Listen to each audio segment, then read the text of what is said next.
Well, hi everyone, and welcome back to my YouTube art tutorial channel. I'm a professional artist working from my studio in Essex in the UK and painting plein air in the countryside. This week I'm looking at painting a simple windmill based on Plymouth on the North Norfolk coast.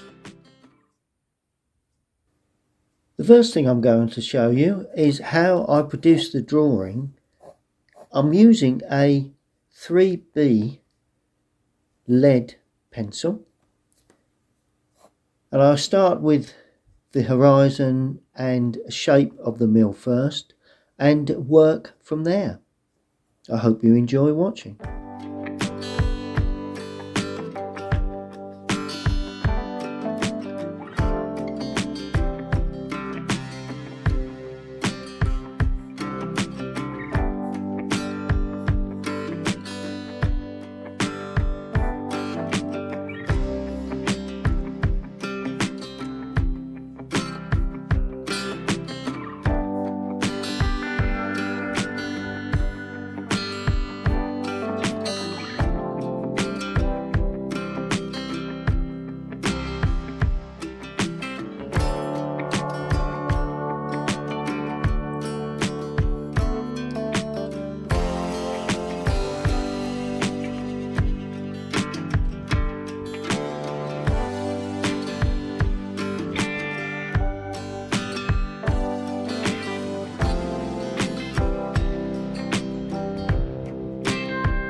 I'm using a large mop brush to damp a couple of areas in the sky before I add what I call the light areas of the clouds. I'm using raw sienna for that, and as you can see it looks quite dark to start, and I'm only putting it in the top of the clouds, not on the underside, so it's more or less a hard edge at the top, soft edge at the bottom. Next, I'm mixing a little Payne's grey with a touch of alizarin crimson. Now this will give me a colour that depicts really the underside of the clouds, the shadow sides. And if you notice there again, they look quite dark, but once they dry, they will dry considerably lighter. And of course, now I'm going to add, I'm actually using Windsor blue here for the blue part of the cloud, the sky. The parts of the sky that isn't really, there's no cloud cover, and I'm blending into the underparts of the clouds to try and get some running of the paper, running of the colour onto the paper. And I'm going straight the way over, right the way over the building now as I run out of paint, and I'm going to allow that to dry.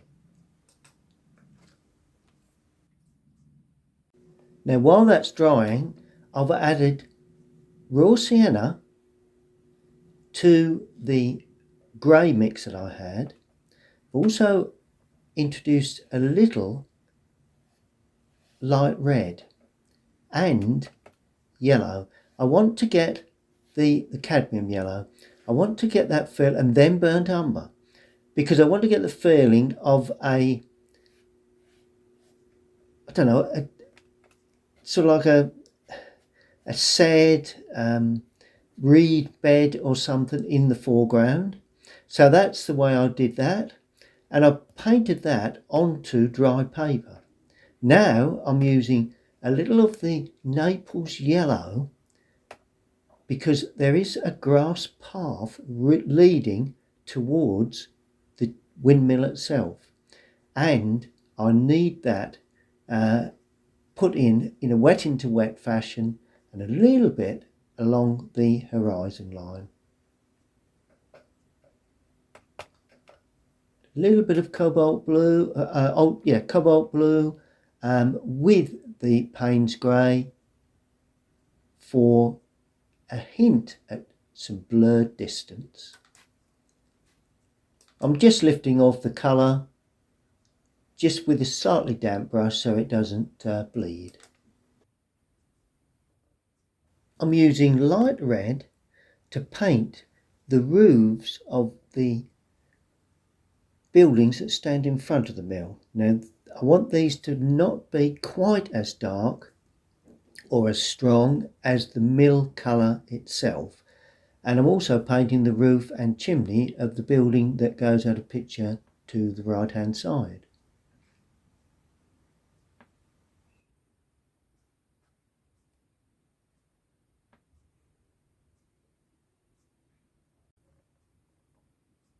I'm using raw sienna, quite weak, to paint in the walls of all of those buildings.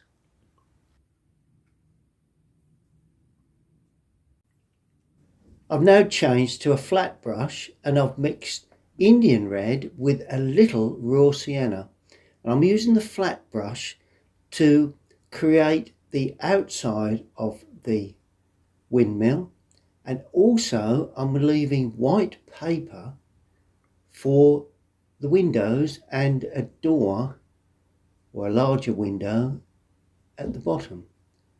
So I'm using the corner and the side of the brush to create the edge, and that's a technique that is very often used and very useful for windmills.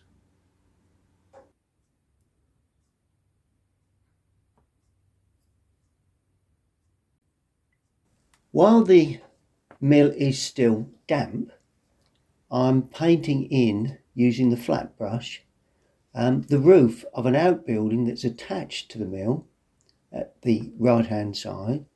And as you can see with this flat brush, you can actually pick out edges as well if you keep it as a chisel edge. The mix for that is Payne's grey with a little bit of red. Now I'm adding more blue now to suggest the background of the mill and the roof of another outbuilding beyond that. So I'm using this sort of medium tone to create buildings that sit back so that the foreground red buildings stand forward. Just using the corner of the brush now to put in the windows and doors of any other buildings that I've painted, including the mill itself. Just touch the edge to put in the glazing.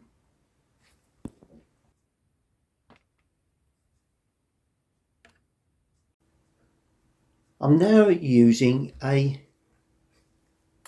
small, more or less a rigger really, very small brush, holds quite a bit of paint, and I've used Winsor blue, could use Prussian blue, with a touch of the Payne's grey, just to slightly darken it, but it's mainly blue, and I'm painting in the main structure of the sails that we can see, the cap of the mill, which is all, although it's white, it's actually in silhouette against the light sky, so it appears quite dark. So that's the thing, that's why no masking fluid was required, because if I had white against the light sky, then you wouldn't see the sails. So if you look closely on a light day, white sails will actually look dark against the light sky. Now putting a bit of the ribbing in, not counting them, just stroking them in at random, and then I'll put in the outside edge. Obviously the fantail went in with its support, and that completes that.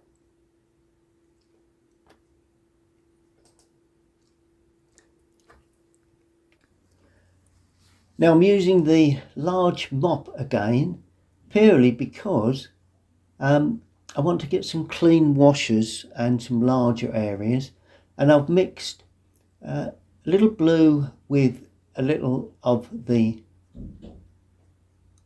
Payne's grey, and I'm painting the shadow areas going down the right hand side of the mill and the right hand side of the cap as well. And I'm going down certain parts of the outbuildings to try and get the funnel of light coming from the left. Now I'm going to damp a small rigger and just soften that edge with a damp brush and just let it bleed into that water. And other than that, it's the overhanging roof line, the shadow from the roof that overhangs on the walls, the front of the buildings, and of course the right hand side of that large building, the chimney and the area that's cast onto the roof. And yeah, that's about it. Now I'm using that same mix to create an edge where that green area that we laid on earlier, where that green creates a path running up towards the mill. It's not a bad thing to do. Now I've cleaned the brush and using just pure water to spread that, just so that it's not got a hard edge on the right hand side. I'm just pulling it across. That creates a bit of a shadow, really, I suppose. Creates a bit of a, makes it look as if that path is high, which it is if you're working, if you're looking at Clyde Mill on the North Norfolk coast. I've also used a bit of that colour for the gable end shadow that I forgot to put in, and one or two little bit of fencing there just to take off the plainness of the edge.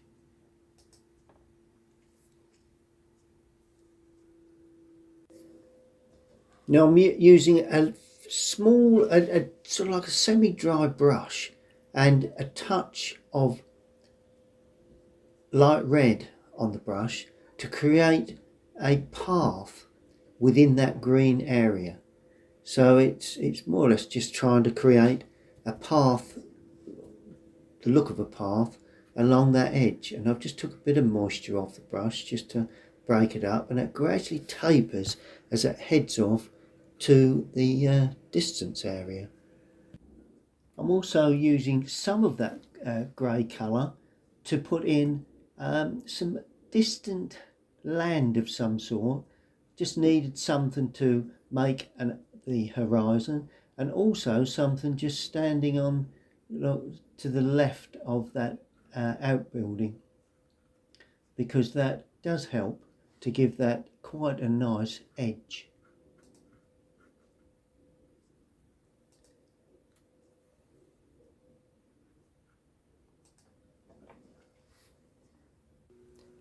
Now it's all about those finishing touches, really, those little areas that that need attention, and I'm using the Indian red with the Payne's grey, and I'm putting some edging along the track just to give it a bit of a sharper edge, and not too much to go away. It's more in the foreground for that one.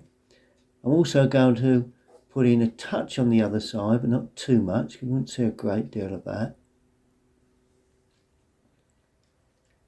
Just looking where I need to sharpen up edges. There's a little bit down that gable end there, perhaps a little there, a little on the edge of the roof line. Also, little things going on, I don't know, a bit of hedging,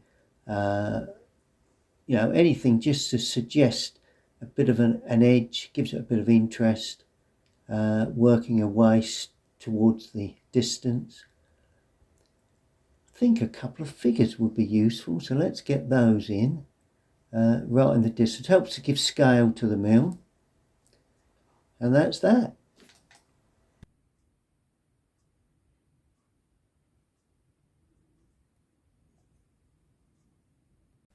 I'm going to put a couple of birds in the sky.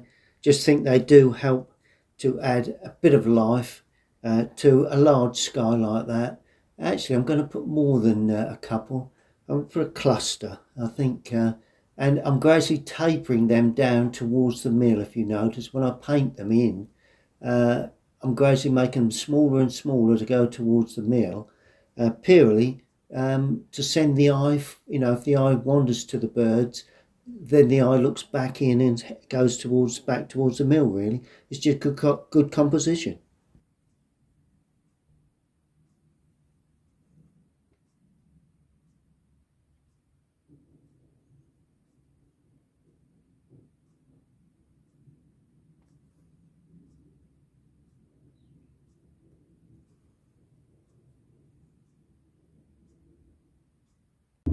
And finally, it's just really a matter of one or two little edges of red that's going in, just to highlight one or two areas of, it just pulls your eye towards those areas. It's cadmium red. I'm just dodging them out. Typical constable thing.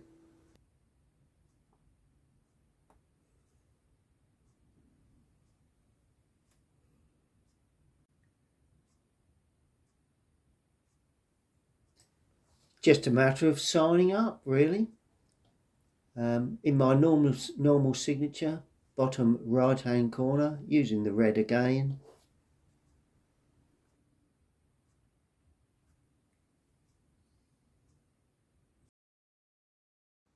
Well, there's the finished painting.